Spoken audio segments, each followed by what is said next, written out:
অনেকের অনেক কিছু হবার শখ থাকে। আমি জন্ম থেকেই কবিতান্ধ মানুষ। কর্পোরেট জগৎ আমাকে টানেনি ডাক্তার কিংবা ইঞ্জিনিয়ার হবার শখ। তবে আজকাল আমার বড্ড শখ হয় আপনার বাসার ওই ছিমছাম বেলকনি হতে।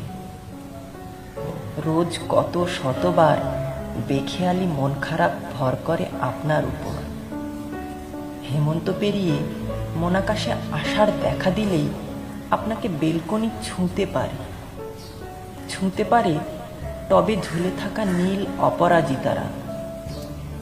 মায়াবী মুখটাতে আনমনা ভাব নিয়ে আকাশে চোখ রাখা আপনাকে দেখে দেখে একদিন ফুলগুলো ঝরে গিয়েও কি যে শান্তি পাবে ভাবতেই আমার এক্ষুনি মানুষ জন্ম পাল্টে ফুল হয়ে যেতে ইচ্ছে করছে আপনার ওই ড্রেসিং টেবিলের আয়না হয়ে যেতে, যার সামনে দাঁড়িয়ে নির্বিঘ্নে সারিয়ে তোলার আপ্রাণ চেষ্টা করেন শ্রীহীন দেখানো যাবতীয় খুঁত। সবাই আপনার ছোঁয়া পায়, দেখতে পায় আয়নার মতো প্রাণ ভরে।